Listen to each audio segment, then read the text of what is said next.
Welcome to this week in the world of wrestling.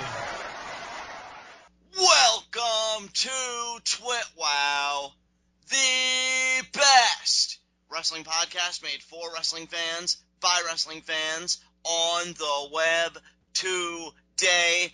I'm John, that's my cohort and commentary Ashton, and this is our Monday Night Raw review. And this is a pretty decent Raw. You know, this was a fallout from Elimination Chamber last night. And, some interesting developments happened, throughout the show, furthering some storylines going into Money in the Bank. I got some solid matches. One superstar in particular was featured quite prominently tonight and had a really stellar night. But yeah, overall, I'd say this was a pretty good Raw. I really didn't have any problems with it. What did you think, Ashton?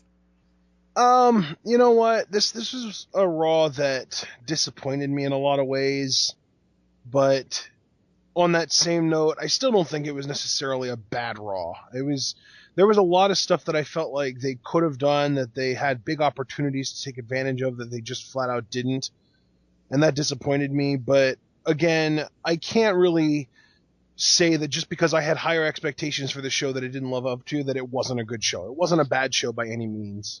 Right. I'm completely right there with you. I honestly, like, on my scale that I always kind of, I don't even know when I started doing this, but randomly a few months ago I started giving every Raw a rating on a scale of 1 to 10. This was like 5.5, 6-ish. Yeah, I would agree with that. And the thing is, though, the things that I kind of expected to be, really good, given the people involved, were really good. Yeah, everything, everything that we really wanted to see that was going to be really good pretty much lived up to expectations, but everything else fell short in my opinion. Yeah, I think that's a good way to summarize it. So let's get on with our first segment, Heat of the Night. I really have no heats of the night. I thought I was going to at the beginning of the show, but you know what? It kind of massaged it out with the way they handled it, so I'm not even going to really get into it. No nitpicks either, so I'm good on my end. What about you? You know what? I don't know if you want to call them heats of the night or nitpicks, but I have 3 things that I do want to talk about negative on this show. Okay, let's have at it. Okay, so first of all, if people tuned in to Elimination Chamber last night, the last thing that they saw was Dean Ambrose walking away with the WWE World Heavyweight Championship. If that was the first show that they saw, they are almost definitely Dean Ambrose fans by now, and they want to see him. And if they just started watching Raw again, they just started watching WWE again, and they see Elimination Chamber, and now they want to know what's going on with Dean Ambrose, he didn't show up until the last 3 minutes of the show in the overrun. Yeah, that was a bit problematic for me too. I was really hoping. It's like a lesser version of the Sting issue. Survivor Series happens, he debuts, everyone makes a big stink about it, and then we don't hear from him again for 3 months. It's like, you want to sell the network to people, you want people to buy the network, and then it's one of those things where you have this awesome hot finish to a pay-per-view, and then the following night the hot finish gets addressed but never really comes to fruition. I think it's more of a shame here because when you look at the start of the show, which I guess we'll get into more specifically, when we get to that segment, they actually laid down a very intriguing foundation, for the rematch. And I thought, if Ambrose had his own kind of segment, those two, developments could kind of collide and really make some memorable television. But it just never really came together. And as you said, Ambrose is only featured in the final 3 minutes of tonight's episode. And that's really a shame because the funny thing with Ambrose and Rollins is I feel like they're always on the cusp of having, like, that match of the year contender. But they never have it. And they never have it. And I feel like the story is kind of a big part of that because I don't know what I'm expecting. Maybe my expectations are too high, right? But I feel like you have all this great material and it just never comes together for me personally as just a single fan into that cohesive whole. I mean, maybe I'm off base about this, but I mean, again, tonight, I think it was another missed opportunity because you had Rollins' declaration in the first segment, which I loved, and again, we'll talk about that in just a few moments, and then Ambrose with the controversial finish last night. You could have brought those two things together in a really memorable segment, like in the middle of the show, or even to end the show, really, and it just never came together, which is disappointing. So that's just what I wanted to say about that. I think that Let me just throw this out there. Did you ever think you'd see the day that Roman Reigns was Dean Ambrose's mouthpiece? Because that's basically what's going on right now. Yeah, that's crazy to think about, isn't it? Yeah. The guy that everybody was like panning for his mic work is now speaking for a guy that everybody thinks is, and deservedly so, very capable on the mic. It's just hilarious to me.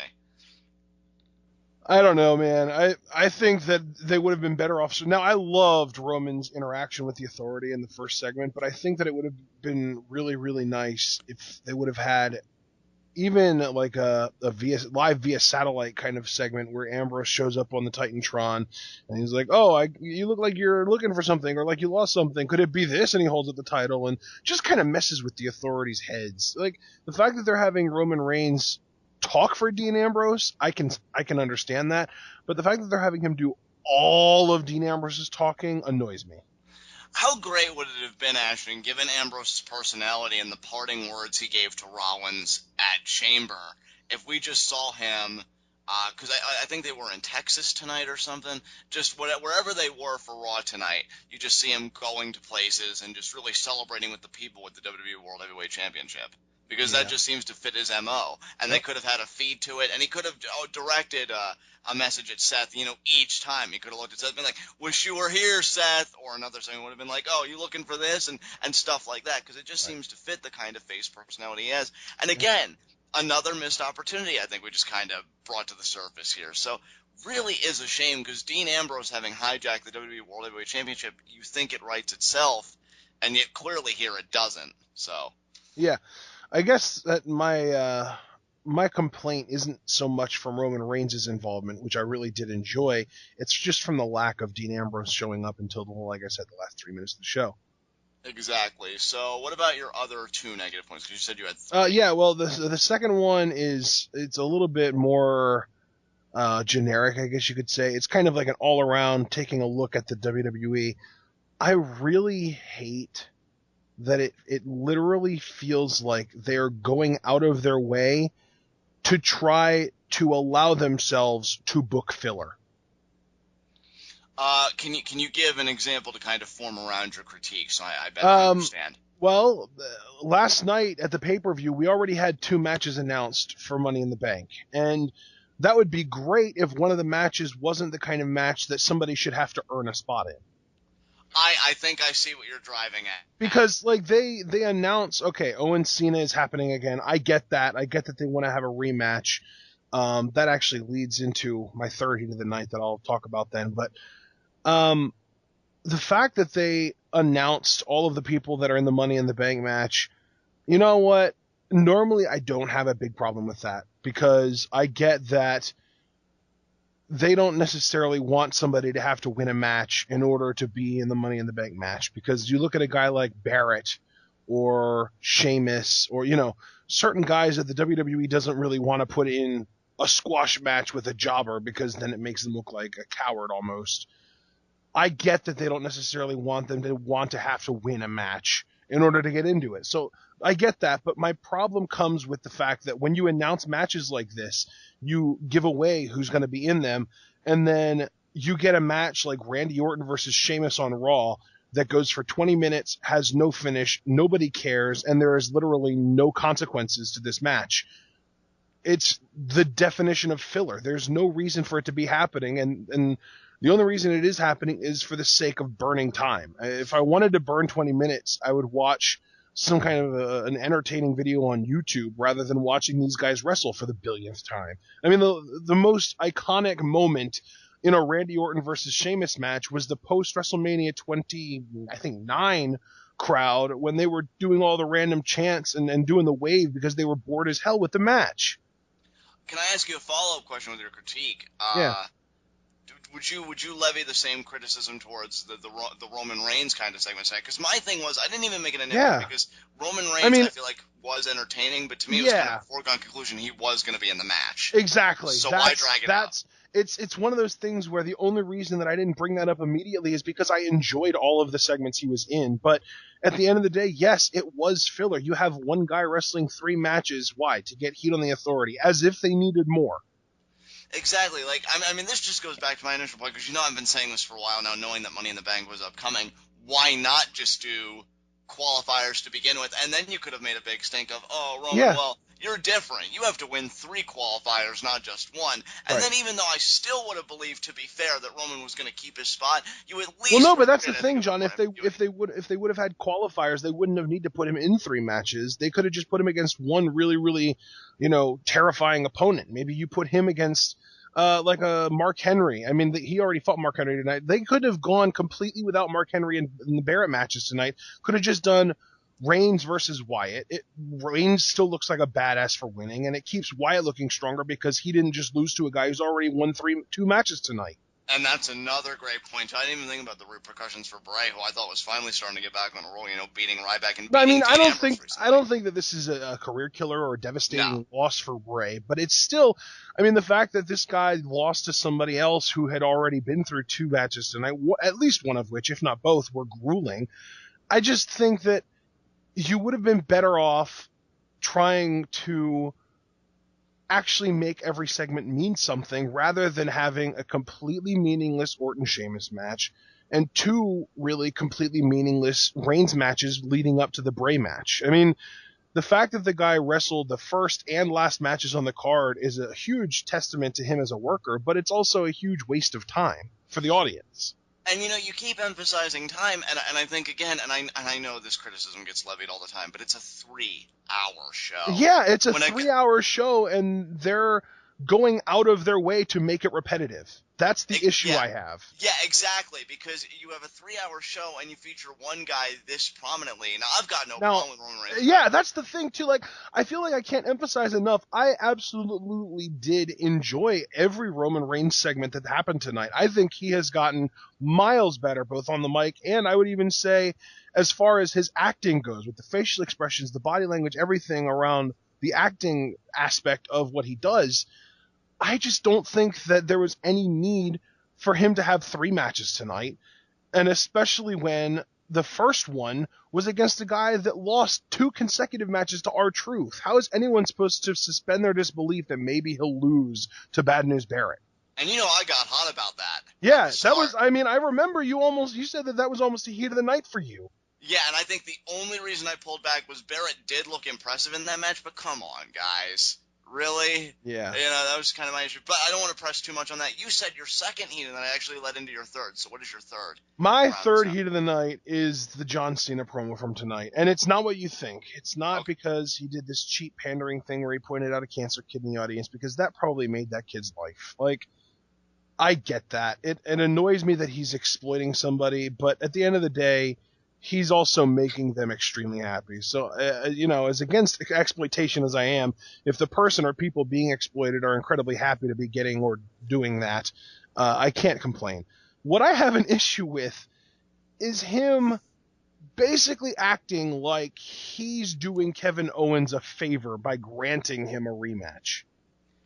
Yeah, once again, we come back to the central problem of Cena promos, and I do thank you for pointing out in the beginning that whole thing, because I'll be honest, I was legitimately uncomfortable, but I can totally see where you're coming from. It's a child. They don't have the same kind of sophistication that we do, like, oh, we're being exploited. Again, that probably made that kid's life. My problem with Cena promos is always, like, you verbally undress the guy. Again. And another thing, too, is how vague he was. Like, he didn't address Kevin Owens for any specific thing. He just said, you're not even a fully realized man yet, and I'm a real man. Like, it's the most vague of vague possible promos. And I get that it's Cena and he's working the crowd or whatever, but if you're going to attack somebody's credibility, first of all, make sure that you didn't just lose to them clean the night before. That helps. But second of all, do something specific. I would be even more hot about this, but call him out for not working hard enough, for not being a hard enough worker to get in shape. Like something specific, not just saying, oh, you're not a real man. It's just stupid. It makes no sense. And then he goes from saying you're not a real man to you're great to saying you don't deserve what you've gotten. Like, he's completely contradicting himself in this promo. If you go back and watch it, he says half of the stuff he says is good about Kevin Owens and complimenting him and saying he's great, and then the other half is him completely burying Kevin Owens. And at the same time, he not only buried Kevin Owens, he also kind of indirectly buried Adam Rose here, which is really terrible, because if you're going to point out the cancer kid in the audience, let's not forget that Adam Rose has a kid who has to get fed through a tube in his stomach. Like, come on now. See, this is just why I can't stand Cena at times. Because, I mean, really, you spoke for me here. Because the problem is, when Cena makes these charges against people, normally they have some credence, right? Like, if he was, for example, if he was to do this promo against Rusev after their pay-per-view match, I don't know if it was Battleground, whatever, where Rusev won with the low blow and then the pass out with the accolade, that would make sense because he cheated. This guy beat you clean. He hung with you in the ring for 20-plus minutes, and he beat you clean. And you're going to look at that man, look him in the eye, and you're going to tell him that he's not a fully realized man? The charge, first of all, is completely vacuous, because as you said, it wasn't even anything specific. Second of all, it's blatantly false. He beat you clean. Yeah, so really, I mean, what he's basically saying is somebody who is not a real man is better than me. Yeah. So if that's the case, John Cena, then what does that make you? And and then he's like, well, if you didn't come out here and run your mouth, I was ready to hand you this. John, he doesn't want it. He's made it perfectly clear. He has made it perfectly clear that he is not interested in the United States Championship, and their match at Money in the Bank isn't even for the title. After Money in the Bank, they will have had 2 matches, one-on-one, one of which Kevin Owens beat him cleanly in, neither of which will have been for the United States Championship. Kevin Owens doesn't want that title. And Cena comes out acting like he's going to be this, like, gracious, like, good guy Greg and this good sport and be like, here, you know what, Kevin Owens? I'm the United States champion, but you beat me last night, and that proves that you're the better man, so here you go, take the title. I would have expected Kevin Owens to spit at it and then maybe toss it down and stomp on it again. He doesn't want it. He doesn't think it means anything. And why should he want it after he beat the champion? Like, he's ready to move on to greener pastures. I mean, how legitimate does the NXT title look now? If anything, John Cena should be gunning for that. Yeah, absolutely. I just feel like this promo, and again, you bringing up the contradiction, I mean, mixed messages, vacuous charges, blatantly false. Again, we already kind of addressed the kids, so no more to say about that, but just everything about this Cena promo felt wrong to me, and yet, conversely, everything about the Kevin Owens promo felt so right here. So if you're watching this as a casual fan, and you're hearing the charges that Cena's levied against Owens, and you have the knowledge of Elimination Chamber, how do you not walk away from this liking Kevin Owens more? Here's my thing. If you're watching this as a fresh viewer and you are a father, instantly you're connecting with Kevin Owens, because I guarantee you that there are tens, if not hundreds of thousands of fathers in the world whose kids look up to somebody that isn't them, and they wish that their kid would see what they do for the kid. You know, they work the job, they put the roof over their head, they put the clothing on their back, but the kid worships someone else because of, as Kevin Owens so eloquently put it, the marketing machine. Well, if you're watching this for the first time and you're seeing Kevin Owens putting all this stuff out, you're like, damn, this guy gets it. He gets it. He's a father. He knows what I'm going through. He has a kid that worships this guy that he's going against and proved that he was better than last night. But all the kid worried about was whether the other guy was all right. This is the ultimate split audience, because you're completely aligning one niche of your audience to one side, and there's another entire niche of the audience aligned to the other side. And it's just Kevin Owens has been on absolute fire lately, and I give Cena a lot of credit, and I have given him a lot of credit for these open challenges and his U.S. Championship reign. When Cena deserves praise, I heap it on him, but man, when he misses big, and I feel like he really missed big here, and it's such a shame because, again, Kevin Owens is the heel right now. I have said it time and again, despite being a bona fide Seth Rollins mark, couldn't lace up Kevin Owens' boots right now, in my opinion, with his heel work. And he has to work with Cena, which in a way is great because everybody was freaking out that he beat Cena clean. But on the other hand, you got to deal with the promos and the interactions and the potential rematch where Cena may get his win back. But of course, we're going to definitively answer those questions in our Money in the Bank preview and predictions Saturday after next. So I think that the fact that, and I've said this before, I think I might have even said it going into Elimination Chamber, whenever Cena just straight up buries somebody verbally, he usually loses. That is true. So, I mean, could we be seeing Kevin Owens beating John Cena for a second straight time? I think that's the horrifying part, though, is if Cena does bury someone on the mic the way he has with Kevin Owens, and then he does win, it makes that guy look way worse than they would have otherwise. But see, we gotta, again, go back to, what we were saying in live reactions for Chamber. Triple H does look out for his guys, and I would hope. And here's the thing, right? You gotta question, though, who has more backstage pull between Cena and Triple H, though. You do have to question that, yes, but here's the thing. Money in the Bank, I think, in a weird way, maybe almost more critical than Chamber, because if Kevin Owens is really the full-time Lesnar, Cena never really got his wins back from Lesnar, this current monster run where he's ended the streak and this, that, and the other. Yeah. He shouldn't get his win back here with Owens. If Owens is to really be that full-time monster, he needs to beat Cena again. Could I even tolerate if he did it, in a cheating way this time? Honestly, probably less than I would have at Chamber because it's the rematch, but I'll take however I can get it. Kevin Owens needs to win again here, especially after this promo, because what a way to backhand compliment a guy and say one thing about him and then spit in his face. Cena, to me, this whole promo can be summed up in one way. He talked out of his ass the entire time. I did not care for it. All right, well, you know what, though, John? I have to ask you now. The fact that you agreed with all three of my issues with this show, how in the world did you come into this with no heats of the night? Well, I mean, with the Barrett thing, again, I forgave it because I thought Barrett looked very competent here. I wish, at least if he was going to lose it, he would look that competent consistently because I like some of the counters to Reigns' offense, this and that. Personally, I was a bit uncomfortable with the Reigns stuff, which is what I thought you were referring to. But, again, I enjoyed him in all segments, so I didn't bother. But then when you said it was Orton and Sheamus, I enjoyed the match. I thought it was more purpose about getting Sheamus heat, so it's whatever, so I didn't really mind that. And then the third, well, Cena's a douche, but I thought Owens really held his own well, so I just thought, I'll let it pass. But I'm really glad we had those discussions regardless. Yeah. All right, well, I guess we're going to move on. All right, let us roll right on to our Monday Night Raw review. And, of course, it opens up with the Authority Sourpuss Edition, as nobody is happy that Seth still doesn't have the WWE World Heavyweight Championship. Pretty much this promo consists of them, calling Ambrose names, thief, kleptomaniac, all this stuff. Stephanie goes over his rap sheet, which is quite impressive.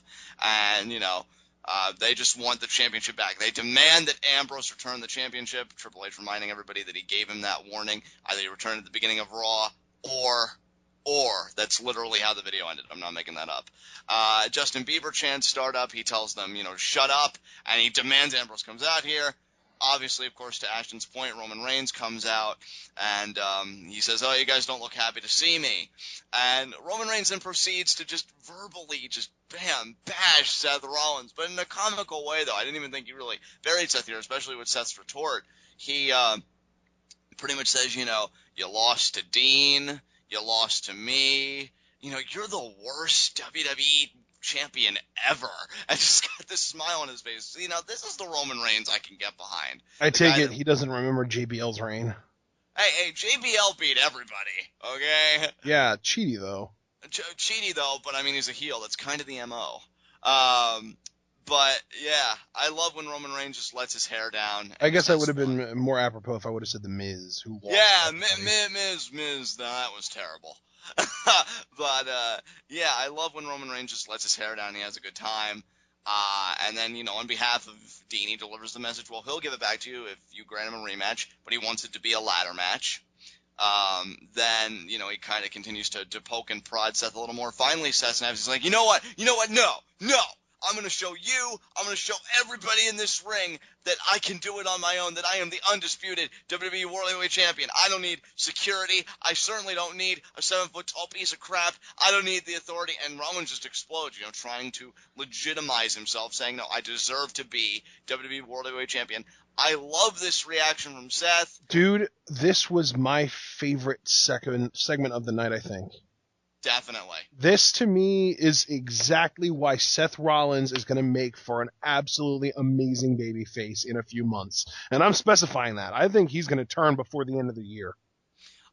He's probably even going to turn before freaking SummerSlam, if not at SummerSlam, because this dude, I honestly, I could see the sort of scenario that we kind of laid out where Kevin Owens kind of wrangles his way into the Money in the Bank and wins the title, or wins the Money in the Bank briefcase, and then cashes in at SummerSlam on a prone Rollins where the Authority turns on him. It's coming. I think Owens is going to be the guy to replace Rollins. I don't know, but man, Rollins, the fire that he showed in this promo was incredible. I love the fire, and here's the thing, just to talk about this very quickly. I would love, and I would like it announced before the pay-per-view preferably, unless they do want to keep it a surprise, if they turn Kevin Owens, John Cena, the rematch, into the final Money in the Bank qualifier. Yeah. Whoever wins that moves on. Kevin Owens wins the briefcase. But then, here's the thing, right, because you mentioned turning at SummerSlam. I would have Rollins not necessarily take Lesnar to the limit. That may be a bit high, committing hyperbole. But I want him to show a lot of heart. Struggling against the ropes, fighting with everything he has against Lesnar. Not being the coward, but, maybe Heyman's really getting to him. Everything around him's really getting to him. And he's like, no, I've got something to prove. I'm going to go face-to-face with the Beast incarnate, and I'm going to survive, and I'm going to win. And because then if he shows heart and tenacity there, and he has his turn, makes it all the sweeter when he feuds with Kevin Owens. Because these guys are on a collision course. I think everybody and their mother's convinced. You've been saying it for a while, and ever since Rollins showed that jealous moment, I think it's just primed to happen. But, so yeah, great stuff from Rollins here. Definitely seems like a babyface turn could be in the works in, as you said, a few months. Stephanie is irate. She looks around and says, who the hell do you think you are? Triple H goes, calm down, calm down. Who the hell do you think you are, Roman? So they pretty much do the same thing. And says, wait, I know who you are. You're the man in the Money in the Bank ladder match. The match that, when Seth Rollins won it, he used it to destroy all your hopes and dreams. Yeah, you're that guy. Do we think that that's Stephanie's new catchphrase now? Like Vince's was, you're fired. Stephanie's is, who the hell do you think you are? Yeah, I think that sounds about right. Seems like she says that on every episode of Raw. Yeah. But he says, you're the guy that's in the Money in the Bank ladder match. Maybe. And he, alerts him, you got to win. Right, and that was when they set up the first of the three matches. And he goes to the back, and I'm freaking out thinking, oh my God, Triple H is going to make Kevin Owens come out and kill Roman Reigns. But no, it was a guy that lost to R-Truth twice in the last 5 days. And while I wasn't pleased with the pick of King Barrett, I have to say I'm glad they showed the restraint and didn't use Kevin Owens. Because, dude, Kevin Owens, Roman Reigns, that is a money matchup. That's a matchup you put on a network special or even just, a straight-up pay-per-view, whatever. And you up those subscribers and everything. Those two are going to tear the house down when they face off. But we do get King Barrett versus Roman Reigns. Not a bad opener. Again, I like the competency shown by Barrett here, which I think he desperately needed after losing twice to R-Truth. Had some innovative counters, one of which was Roman Reigns tried to Irish whip Barrett into the steel steps. He leaped over them, but then he did a back kick to the steps into Roman's knee. That I thought was pretty good. Had a lot of answers for Roman Reigns' offense, but, towards the end he tried going for the bullhammer after blinding Roman. Roman ducks it, gets the spear, gets the win. So, yeah, pretty much everything we knew was going to happen. Roman Reigns, moves on, and for the time being keeps his spot. Do you have anything you want to say about this match, or can I just keep rolling on here? No, see, that's the thing, John. Like, the biggest problem that I think I had with tonight was that none of the matches really drew me in, except for Reigns versus Wyatt at the very end. That's the only match all night tonight that I really felt like I had to keep my eyes glued to the TV. I had to watch it. Otherwise, like, man, it was just filler. I said that before. The filler was really the matches. There were some solid talking segments tonight. The Cena Owens thing was probably coming up here soon, but yeah, just the matches, man. I didn't get into any of them, like I said, except for the last one. Main event was the main event for a reason. Yeah, absolutely. We then go to Roman Reigns backstage. He's applauded by the Authority, but then that's when they alert him of his match with Mark Henry, to which Triple H so eloquently says somebody's going to get their wig split, which was hilarious. Then we go to Byron Saxton with Nikki Bella. He alerts her on being Divas Champion for 6 months, which is the longest reign ever. I think he meant, like, champions in general. Because at first I got confused because I'm like, no, I thought AJ Lee was way longer than that. And Nikki's saying, oh, how awesome that is, and I feel so great. But then she gets interrupted by Paige, and she says, hey, I won that Battle Royal in London over a month ago. You might remember that. And I was owed a one-on-one Divas Championship match. Nikki, presumed that to be a challenge, and she says she accepts, and then they just awkwardly stare. Yeah, why did Paige not say anything? That was so awkward. I know. Nikki was just like, I take that as a challenge. Crickets. Then we have Ryback having a segment here. Talks about how proud he is to be the new Intercontinental Champion. Yeah. And that's just because of all the people that have supported him, through all of his injuries, through all the critics, everything else. And he says when it comes to the competition and challengers, you know what I say, feed me more. I already love Ryback as IC champion. Belt looks great on him. The crowd is so behind him, too. And you know what? That's, I think, one of the reasons why I'm okay with his first feud, which we're going to get to here in just a second, because The Miz comes out, and we think that Ryback's first title defense is going to be against The Miz. But before the bell could even ring, Big Show returns. Yeah. He comes out, he gets in the ring, immediately knocks out The Miz after staring, at Ryback for a little bit, knocks out The Miz, looks back at Ryback and says, if anybody's going to beat you for that Intercontinental Championship, it's going to be me. You call yourself the big guy, you've got nothing on the Big Show. And Ryback, I'm sure, was suppressing the at the wordplay there from Big Show. And then the stupid. Yeah. But you know what? I know how you kind of feel about this video, because I don't really think you're a fan, considering it's Big Show. Well, no, you know what, dude? That's the thing, is my initial instinct was, well, this isn't really something that's targeted at me, but this is I'm going to call him the Ryback from now on, by the way. The Ryback and the Intercontinental Championship are both going to look a lot stronger on the other side of this feud than they look now. My only issue is that kind of assumes people are going to actually watch them fight. I mean, this is a dream match in the sense that it's a big, strong guy going against the giant. But on that same note, is anyone going to be engaged in their matches enough to watch them from beginning to end? That's my big thing. And I love Ryback, at least as of recent. I think he's gotten a lot better in the ring. He's working some pretty good matches. I thought he was one of the sort of shining stars in the Elimination Chamber last night. A lot of people really hated on that match too. But man, the Big Show, he's seen his better days, and these guys in a match, it's like there's no real ring general here. You got to kind of assume that Big Show is going to be the ring general as far as calling the match and that kind of stuff. And it's just, when you are on a card that involves guys like Neville and Kevin Owens and, all these, and New Day and Cesaro and Kid, like all these exciting entities that are going to be, like, they might as well replace the traditional Divas spot on pay-per-views between the two main events, because they're going to kill the crowds. I think this match exists solely for a shell shock spot to leave people. But can he even get him up? Like, he struggled to get Mark Henry up into a shell shock back when they fought at WrestleMania. You know what? I think he can get the Big Show up, and maybe that'll be a dominant question. I mean, I know there's very little time to I love it when they build that kind of stuff where it's like, can they lift this guy up? Like that's the whole thing with Hulk Hogan's WrestleMania 3 explosion in popularity. So I love that story. I am just actually concerned that Ryback can't actually get Big Show up.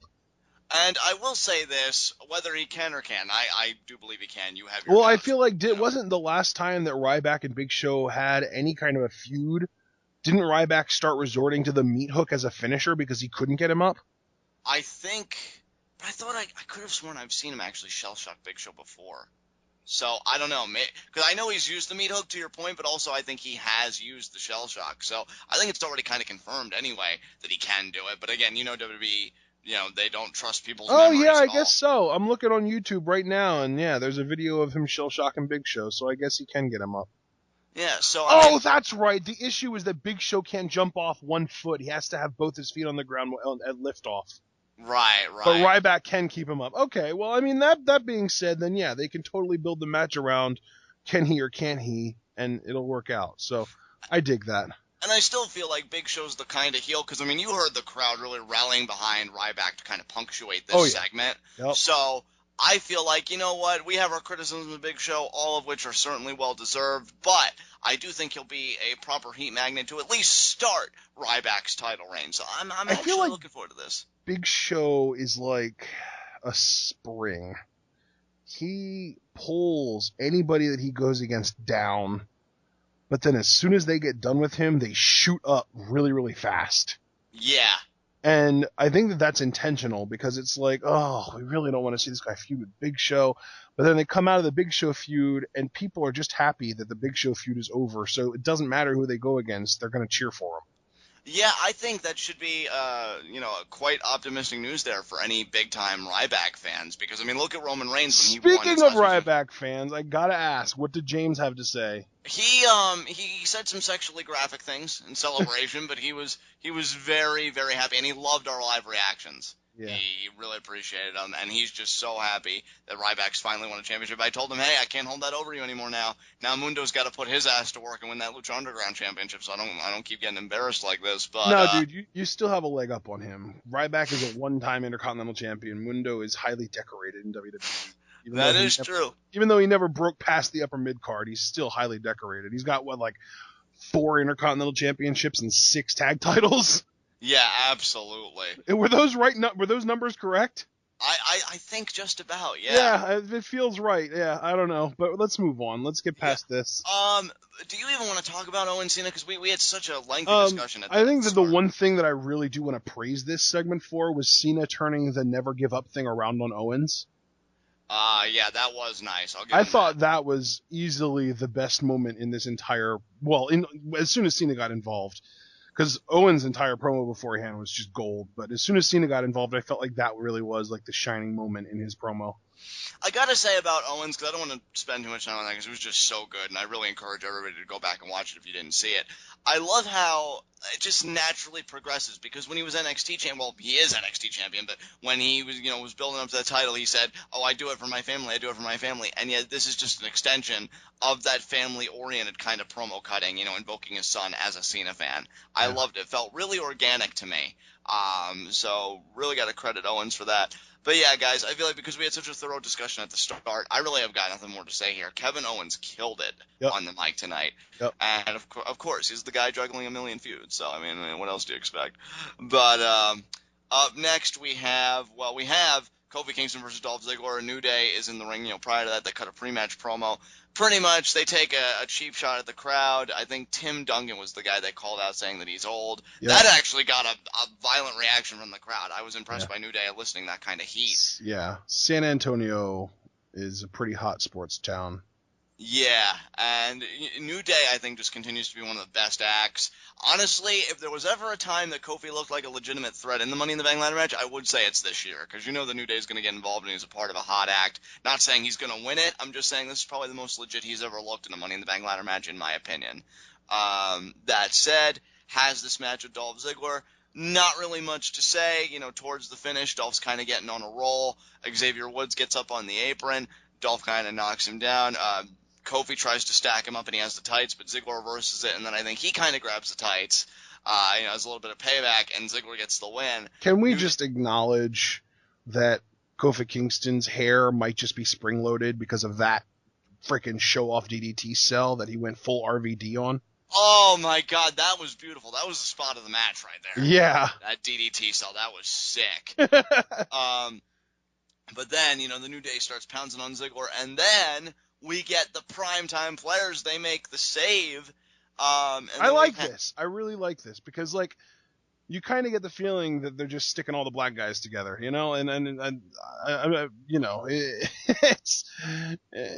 New Day has been awesome. PTP has the potential to be awesome, and they're at least Titus O'Neil is really freaking over right now. And I like that they mixed it up, and rather than having R-Truth or everyone just wow, WWE, you're going this far. No, Dolph Ziggler, and it makes sense too because he's probably the hottest non-main event babyface going right now. Oh, without question. I mean, it's easily between him and Ryback. Yeah, definitely. So this evolves into a 6-person tag, PTP and Dolph Ziggler versus the New Day. Yep. Not bad. I was actually thinking that New Day would get their win back, but that was not the case.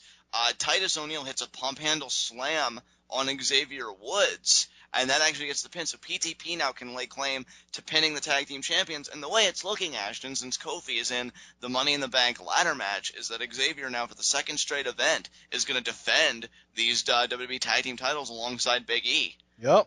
Against PTP. I like the way that these guys match up too. I mean, I would have preferred it if it was Kofi because I think he makes more sense as a counter to Darren Young. But Big E and Titus O'Neil clashing in the ring, just awesome. Yeah, this is where Titus works best too, because I do have to praise him. In a tag team, I think he works so well because he gets the hot tags and he does the power offense, and the crowd can really get into it. Yeah. And Darren, I know sometimes, I accuse myself of this as well, the term underrated could be abused, but I really don't think he gets enough credit for his in-ring work. No, I he doesn't. enjoy it. He honestly, I don't think he's quite on the same level, but he is almost like in a spot right now that Tyson Kidd was about a year and a half ago.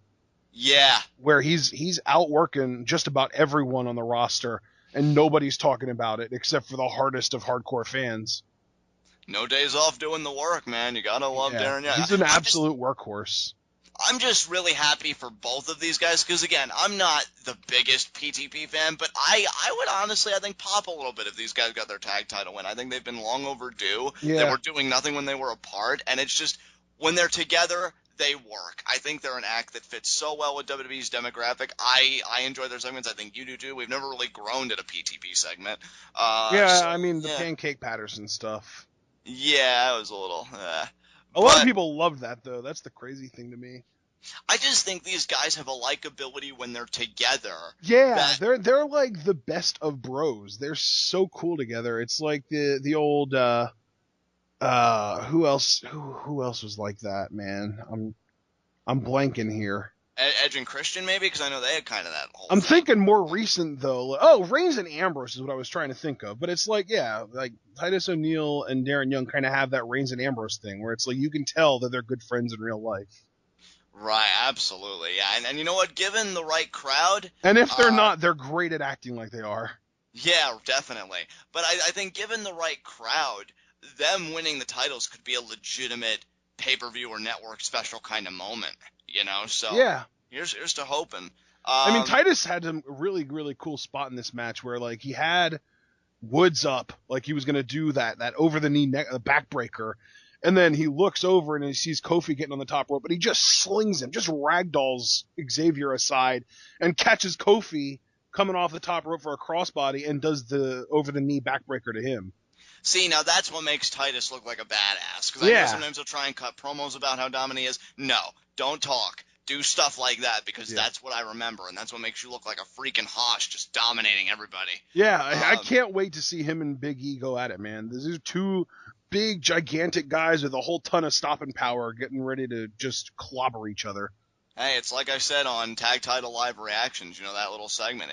I feel like it's been their time for a while. Could it be their time at Money in the Bank? Yeah, I've always been like weirdly marky for just the big, strong sons of guns going at it. Like it seems like anytime I fantasy book a WrestleMania card, I always put guys like Titus, Big E, Sheamus, Ryback, all like the big, strong Cesaro, powerful, just powerhouses going against each other, because I just love me a good hoss fight, man. Absolutely. If only they would take notes from like how Japan does it with their strong style matches. Oh, man, like Ishii and Makabe, yeah. Ishii and Makabe, man. Ridiculous. Well, you know what though? Here's my thing. Like, if you watch Ishii and Makabe, and then you see like Tanahashi and Okada, it's like, why in the world are Ishii and Makabe not contending for the world title? And I don't think WWE wants that question to loom. Right. So it makes, like, I could see them doing that if those guys make it, if the WWE decides to push them as main eventers. I feel like that's how they would push them, as that, like, Ishii Makabe type, where they just no-sell a bunch of stuff and kick out of a bunch of stuff at one, like that kind of thing. That's kind of how they first built Sheamus. When they first were building Sheamus as a baby face on SmackDown, he would kick out at one really often early on in matches. And it started to become a trend, and it was like, man, this guy's tougher than everyone. And yeah, it worked so well. Perception's reality. We go from that to Mark Henry versus Roman Reigns. Interesting to note that you could tell Mark Henry was going to work heel in this match because, A, they did kind of that entrance where they make him look just, so impressive in size. They did the back shot, and he had like this scowl on his face as opposed to last night's entrance where he comes in flying like an airplane. So we get angry Mark Henry tonight. And didn't really show itself, though, until the post-match. I mean, Reigns, he mounts the offense, he overcomes the odds, he gets the count-out victory after he does a Superman punch on the outside and he beats the count, but Henry does not. But then, as Reigns is kind of flushing his eye out, because I think the work that Barrett started, Henry, I think, progressed upon, Henry comes up from behind, hits the world's strongest slam, and then the splash. So, yeah, he lays Roman Reigns out, and we go from that. So he's walking backstage, and the Authority's just clapping, and Stephanie's like, how are those ribs? Do they hurt? Did that splash hurt? And he just looks at her like, you serious? He's just like gonna knock her out. And then they say, and then he just asks them, should I keep the vest on? Triple H goes, oh yeah. Get that vest on tight and follow the buzzards. Yeah, So, that sets up for the main event tonight, which I thought it was cool that they kind of set this little thing up and it just kind of kept progressing and it turned into the main event, but I still just wish that it would have just been the main event and they would have done something more creative with the other two segments. Absolutely. And quick side note, I love Troll Authority. I love Especially Triple H, because Especially, Stephanie comes off as a bitch no matter how she acts, but with Triple H, he can pander, he can be super intense and angry, but when he puts that troll hat on, I don't know if there's anyone better. We see, like, advertising within a segment because we get Sonic promos. Oh, for that the was Shake good, though. Nation That deal. was actually really good. I enjoyed that. I enjoyed it, too. Good way to feature the, well, I prefer to call them the Meta Powers, but they are calling them the Mega Powers. And they're like, do the handshake, guys. You know what, dude? This is TWitWoW. We make our own rules. Let's just keep calling them the Meta Powers. Damn right. So, they guys keep chastising the Meta Powers, like, do the handshake. They go through 57 takes, and I'm sure 57 shakes. See what I did there? And they also do New Day, which I thought New Day had the best one, because Xavier Woods and Big E are arguing about which shakes are better. And then Kofi just comes in and he's like, hey, guys, pretty much it's Sonic. Everybody can get what they want. Oh, yeah. And then they do the clap. Nick shakes. Yeah. Nick shakes. New was Day. God, I love New Day. I mean, they could sell snow to an Eskimo, brother. Honestly, dude, and I'm not, again, putting this as a prediction or anything, but it is getting to the point that I love New Day so much, I would actually not mind if Kingston won that briefcase and they just ran with it. I really wouldn't. Jesus. I'm telling you, dude, I think Talk the gimmick's about a that legit. disaster. I mean, he would have to lose the cash-in. We'll see, man. New Day just keeps for the on. WWE World Heavyweight Championship? Are you kidding me? Dude, New Day's so on point. A title that's only ever been held by Randy Orton, Brock freaking Lesnar, and Seth Rollins, and you're trying to give it to Kofi Kingston. Power of positivity, baby. Oh, but a Big E maybe, but Kofi. Big E, I think, is going to emerge from this whole thing, the main eventer that we all know he can be. That's just my prediction. Why are you trying to put Kofi in the main event? No, Kofi's the one with the damn Money in the Bank ladder match opportunity. If it was Big E, I'd be saying the same thing and then some. I'm just saying the gimmick as a whole, I wouldn't mind if they got something to work with like that. They're just that good. I'm that much of a fan of New Day. Heel New Day, as we like to specify here on TWitWoW. Yeah. But Nikki Bella versus Paige, honestly, not a bad... Yeah, I enjoyed it too. Not a bad match at all. I like Nikki Bella's theatrics of doing jumping jacks and push-ups, just like she was out muscling Paige, and she's like, oh, I've got all the power. But then when Paige, starts to battle back, and it seems like she's going to close in, Nikki resorts back to her cheaty ways. She slides under the ring. Brie comes out, apparently also with extensions, because, they still look completely alike. And she gets... And you know what, dude? This is another thing, too. Like, what was the purpose of this? I really don't know. More filler. That's my thing. Like, it's more filler. All you're doing is perpetuating Paige versus Nikki. You didn't even, you could have literally just given them that one segment backstage where Paige challenges Nikki and Nikki accepts it, and that could have just been, okay, well, now we have our Money in the Bank Divas match. You didn't have to have anything with them tonight. You could give shine to other divas. Who would have thought? Maybe Alicia Fox versus Natalya. Who would have thought that it's possible to feature divas that aren't currently fighting for the championship? Or maybe, you get some Naomi follow-up, and what is she going to do next? Maybe Naomi breaks up with Tamina because she wasn't around last night to help her win the title. Yeah, something like that. Something! But yeah, Paige hit a really cool top rope rampage, which kind of, set all this in motion. I guess Nikki Bella's back to being heel, to which I say good. Let's just do it. I'm sure. Is she, though? Is she really? Or is she still a babyface that just does stuff like this and thinks she's Eddie Guerrero? Well, God, don't. I know you don't mean the comparison, but Eddie Guerrero was so great at it. Nobody else even compares when they try. Because at least he had the charm to it. Nikki just looks like, oh, I'm so great. Wait, Brie, help me retain this championship because somebody greater than me is coming. And it's just, oh man, it's a bunch of crap. Just go heel and just own it. But yeah, That's how I felt about Natalya for years. I know, and she's still heel in real life, so that all works out. And she kind of is heel on screen too. It's just she doesn't really Yeah. embrace it. Yeah, maybe one day. So then we get Sheamus versus Randy Orton. Ashton pretty much gave the review here. It was a nice back and forth matchup, but ultimately Sheamus throws the match out when he does a chair shot to Orton's sternum and hits a bro kick and lays him out. Ashton, I know you were kind of questioning if Orton will even still be in Money in the Bank. I do think he will be. I don't think you leave like No, the only reason I ever asked that in the first place is because he was laid out and Michael Cole was putting on his Owen voice, like making it like seem like he was super concerned, like, man, Randy Orton's down, he's not moving and all this stuff, and then next thing you know, he stands up and he takes a brogue kick. So yeah, obviously he's not leaving. Right. So yeah, I just think this is something to get Sheamus heat. It kind of worked to a degree. Still loving Sheamus as a heel. I think he's fantastic. But yeah, no point to this matchup. I would like to see a Neville Sheamus rematch before Money in the Bank. Have Neville go over again. I'd really like to see him get a lot of momentum.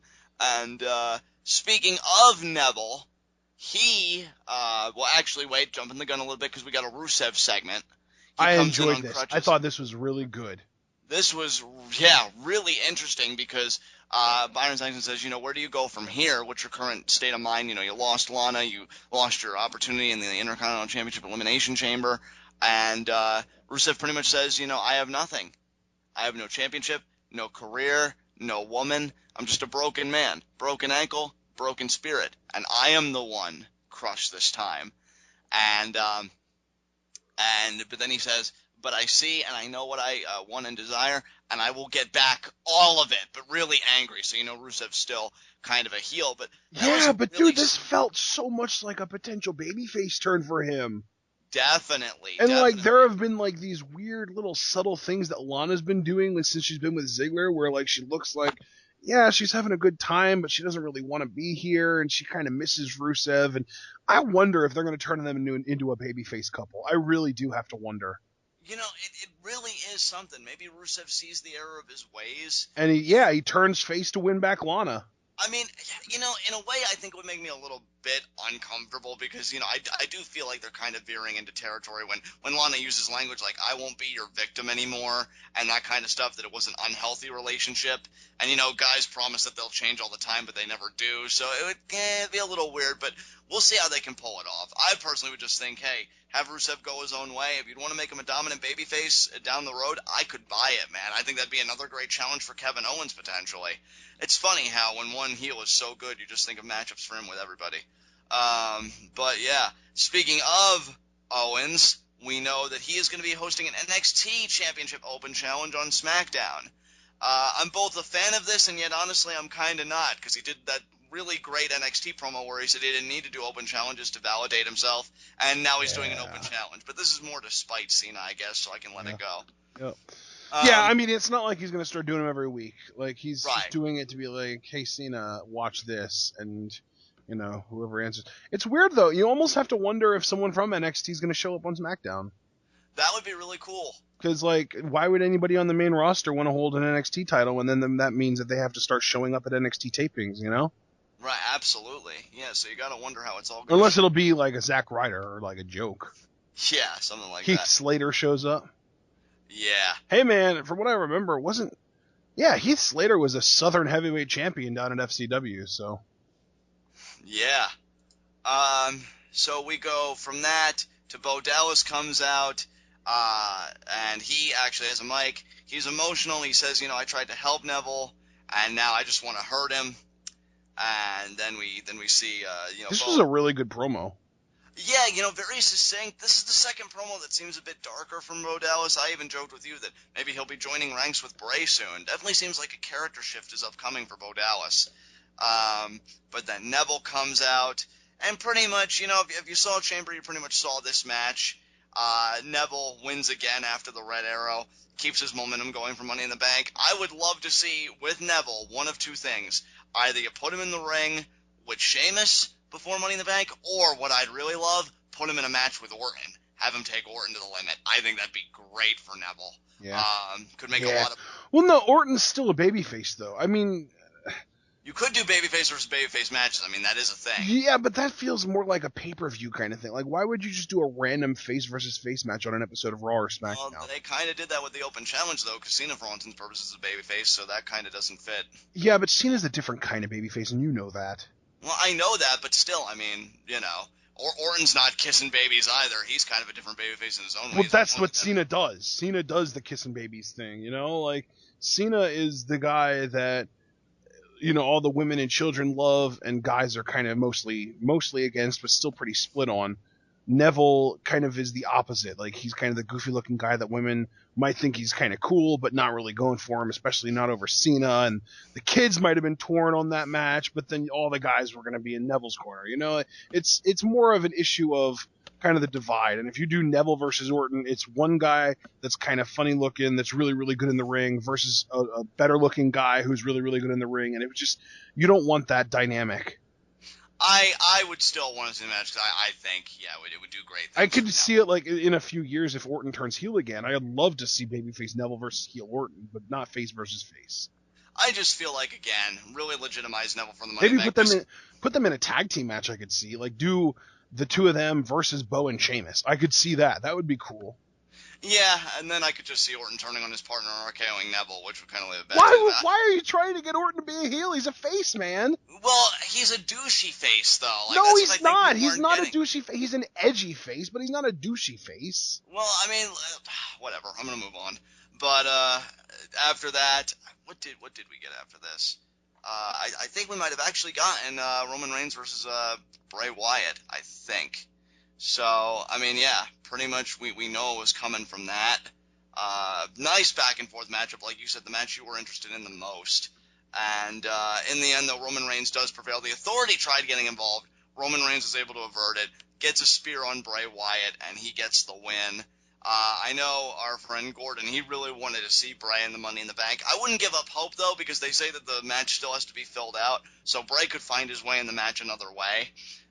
But Roman Reigns does get the win. After that, of course, as you said, you know, Ambrose shows up, and they do their whole thing. So the show ends with Ambrose and Roman Reigns standing tall yet again. Ambrose still in possession of the WWE World Heavyweight title. So that was that, and that was pretty much Raw. So, with that said, I guess, do you have anything else you want to say, or can we move on to our next segment? Go ahead, dude. All right, high spots and low shots. I'll tell you what, my low shot, I'd have to say, is Bray Wyatt. Yeah. You know, got a very beat-up Roman Reigns at an opportunity at Money in the Bank staring him in the face, and he couldn't capitalize. And the thing was, he was riding momentum into this match as well, you know, with wins over Ryback and Dean Ambrose. So it was really kind of heartbreaking for Bray Wyatt fans to see that loss. So, yeah, Bray's my low shot. I'm actually going to make my low shot John Cena. Because here's my thing. He's coming off of probably the second worst loss in his career since he's kind of adopted this Super Cena character next to the Lesnar loss. And then he comes out and he really does come off as a sore loser, which is something that I never really thought I'd be able to say about Cena. He came off as really bitter and really angry and kind of pathetic. Like he like I said earlier, he resorted to calling out the cancer kid, and I'm sure that was great for the cancer kid, but he could have done that, you know, in the back, you know, get the kid to come backstage and been nice to him there too, or her. I think it was a female. But he really just, this whole promo came off as John Cena being a sore loser is what it comes down to. And the fact that he lost as badly as he did to Owens the night before. And yeah, that's just not a great 24 hours for John Cena. I would completely agree with that. I really have nothing to add to that. My high spot, I'm going to make it, conversely, Kevin Owens. I love it. Had an amazing promo tonight, put everybody on notice, and we find out he's going to put his NXT championship on the line, and it's not even like a live special or an episode. Well, and that's the crazy thing, too, is he's giving us a reason to watch SmackDown. That's something that we haven't really been able to say in a few months. Yeah, look at Kevin Owens changing the game already. Not even a fully realized man, my ass. Yeah. Who's your high spot? I mean, it should be pretty obvious. Roman Reigns? Roman Reigns. That's right. Roman Reigns. Yeah, That's all I mean, really... he went through 3 different matches tonight of exceeding or of progressing difficulty. He won all 3 of them. He had some great moments on the mic and as far as acting goes. He's really, really, really over on as far as the crowds go, and he's starting to win over the internet because almost everybody in the Reddit thread that said anything about Roman Reigns, it was positive. So yeah, he's come a long way since the lead up to WrestleMania. So he's definitely, to me, he makes the most sense as a high spot tonight. And honestly, I'm kind of surprised you didn't take him. I'm assuming you did that as like a setting me up for a layup. Yeah, I knew you were going to pick him, so Yeah. I just thought I'd take Kevin Owens. But I completely agree with you. Again, nothing to add. Moving on to our next segment, Raw Request. Going to keep it very straightforward, as I've been saying.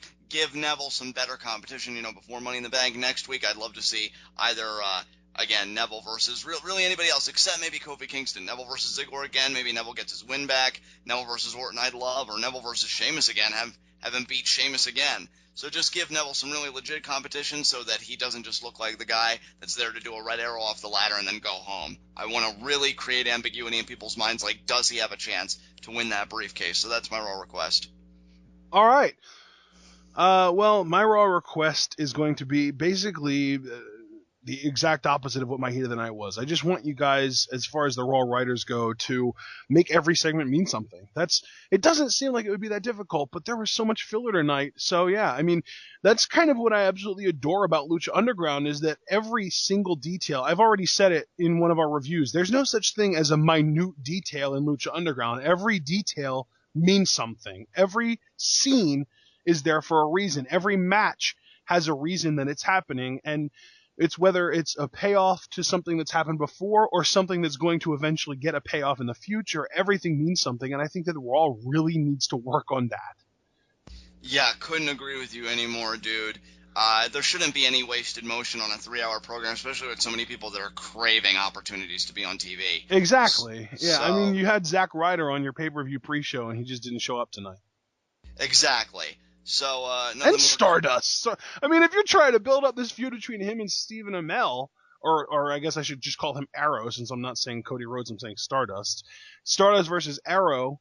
I mean, why not have him on doing something tonight? Even just a rematch. I mean, I had enough rematches tonight, for God's sakes, anyway, between Bo and Neville and freaking Nikki and Paige, So why not just have Zack Ryder and Stardust go at it again tonight? There's no reason not to. And you could have cut out one of the Reigns segments or cut out the Divas segment and given different Divas something to do.